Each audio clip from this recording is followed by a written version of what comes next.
Você sabia que dores cervicais crônicas é o segundo maior problema relacionado à dor no mundo? Como tratar? Como avaliar? Essa aula é justamente para trazer os maiores níveis de evidência atuais em relação à avaliação e tratamento de dores na região cervical.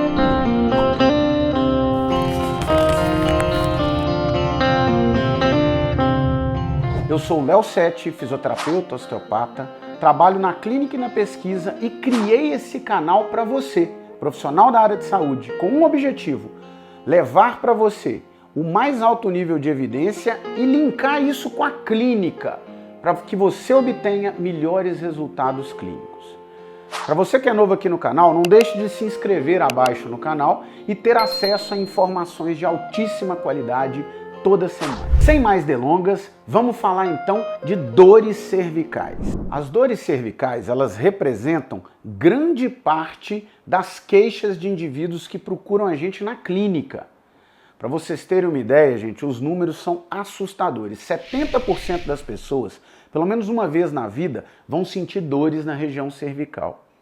E mais de 50% dessas pessoas, essas dores acabam se tornando crônicas. É literalmente um problema de saúde público mundial, é uma pandemia. E a oferta de tratamento é gigantesca. Tem vários tipos de tratamentos propostos e vários apresentam um baixo nível de evidência. O que os guias clínicos, as revisões sistemáticas, têm trazido a respeito é o seguinte: tudo depende de uma avaliação bem feita, porque depende de uma individualidade de cada indivíduo para a gente, sim, escolher propostas de tratamento adequado. Em dores agudas, dores cervicais agudas, a medicação parece ser interessante e o repouso absoluto, que era indicado anteriormente, hoje não se indica mais. O indivíduo tem que movimentar, pelo menos numa área livre de dor.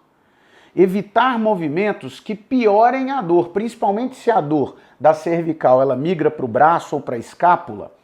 Movimentos que aumentem essa migração de dor, eles devem ser evitados no início. Porém, o indivíduo deve movimentar o corpo. A questão de repouso ou ficar muito tempo numa mesma posição é contraindicado já numa fase aguda. Em uma fase crônica, ou seja, uma dor que dura por mais de 3 meses na região cervical, podendo ter picos de intensidade, os flare-ups, é indicado sempre, numa crise dessa dor, procurar um profissional para estar fazendo uma boa avaliação e para tentar quebrar o ciclo de dor crônica. Tem algumas intervenções que mostram ser mais eficientes. A primeira delas é a educação em dor, que deve ser combinada com exercícios e às vezes também com terapia manual. A educação em dor, a gente vai falar dela nesse primeiro momento, é a capacidade que o clínico tem de explicar para o paciente o que é uma dor crônica. Explicar para o paciente mostrando principalmente imagens, mostrando que indivíduos que não apresentam dor também têm alterações em exames de imagem. E que na dor crônica, muitas vezes, a intensidade da dor ela não é compatível com o tanto que o exame está alterado e que na maioria das vezes a dor vai melhorar e o exame não vai mudar. Então é importante educar o paciente em relação à dor crônica, principalmente em relação à dor crônica. A dor aguda também é importante a educação em dor, mas na dor crônica é mais importante ainda.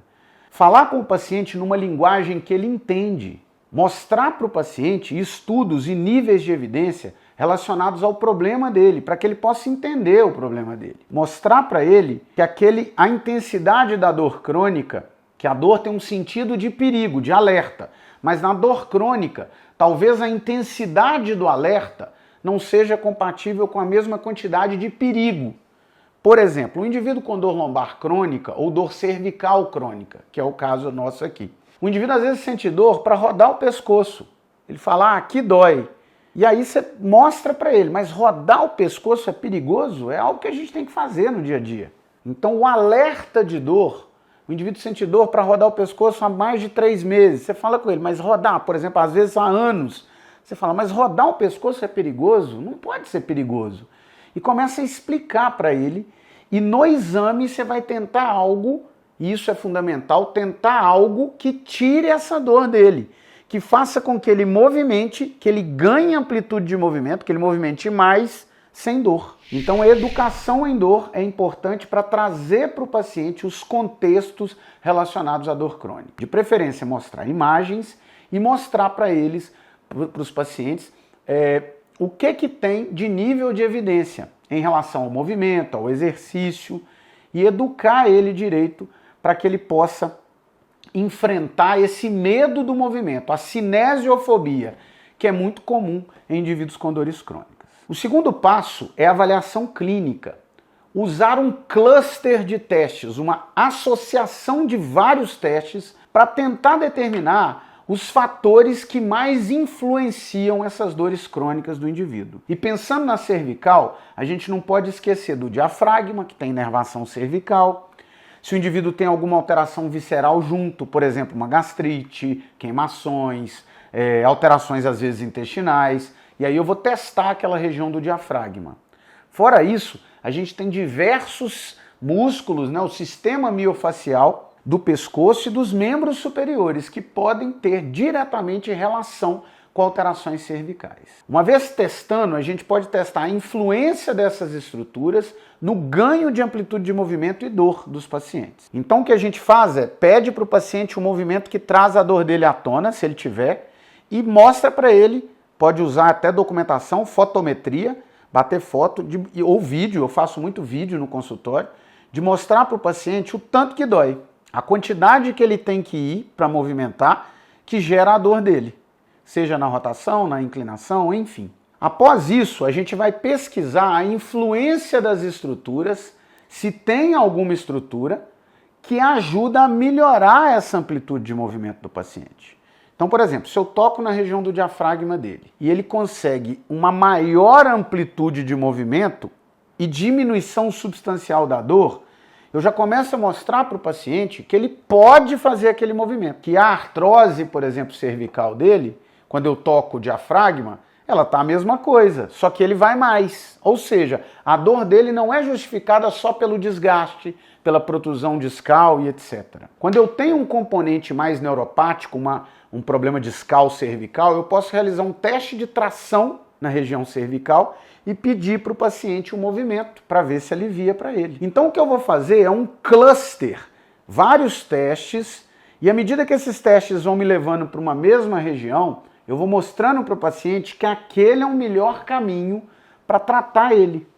E uso aquela associação de testes positivos para gerar uma condição de alívio de dor e ganho de movimento. O que mais interessa, pessoal, principalmente no momento ali da sessão, é conseguir ganhar amplitude de movimento e alívio de dor. Se a dor é irradiada, eu tenho que centralizar essa dor em relação à cervical. Esse é um parâmetro muito importante. E na hora do tratamento, técnicas de terapia manual junto com exercícios demonstram ser extremamente relevantes.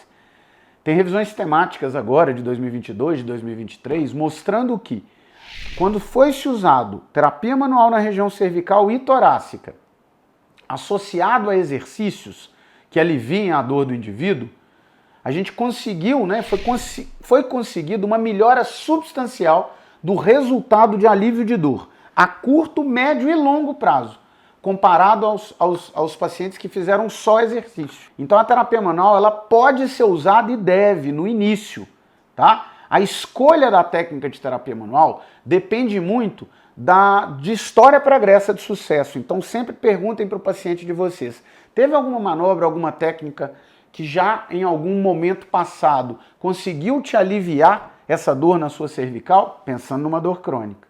Essa técnica pode ser usada novamente. Se o paciente gosta de uma manipulação vertebral, de repente a manipulação pode ser um caminho. Mas se ele não gostar, evitem de usar. Na verdade é uma técnica que eu não vou optar em usar, tá? Técnicas de músculo energia, de relaxamento miofacial, todas são bem-vindas, mas sempre levando em conta as preferências individuais do indivíduo. E dessa forma, a terapia manual no início e já com exercícios específicos que melhoram a amplitude de movimento e dor, eu peço também, principalmente, juntar com atividade aeróbica. E à medida que o paciente vai melhorando, eu já vou pedindo para ele também uma associação da atividade aeróbica com exercício de fortalecimento, de flexibilidade. E esse pacote eu vou tirando a terapia manual, dando independência dele para que ele faça os exercícios por si só, na academia, ao ar livre, enfim. E de preferência, variações de exercícios. As variações de exercícios, tanto variações aeróbicas, em alguns momentos pico de explosão, alguns momentos contínuo, como variação de movimentos num treinamento funcional e numa academia, por exemplo, podem ajudar num processo de dor cervical crônica. A variação, principalmente para aquele indivíduo que já está acostumado a fazer um determinado exercício, mostrou-se extremamente relevante para mudar essa percepção cerebral de indivíduos com dores crônicas, mudar o conectoma dinâmico da dor desses indivíduos. Explicar para o paciente que a dor crônica geralmente não se resolve em curto prazo é muito importante também. E que o que ele vai ter é uma melhora gradativa da dor. Isso tudo associado, esse pacote de associações de intervenção, junto com uma boa avaliação, aumenta muito a chance de dar certo e a melhora do seu resultado clínico. Se você é novo aqui no canal, não deixe de seguir esse canal. Informações de altíssima qualidade para você sempre. Clique no sininho para toda semana, toda vez que eu soltar um vídeo novo, o YouTube possa te enviar que tem informação nova de altíssima qualidade. Vou ficando por aqui, um grande abraço para você e até a próxima.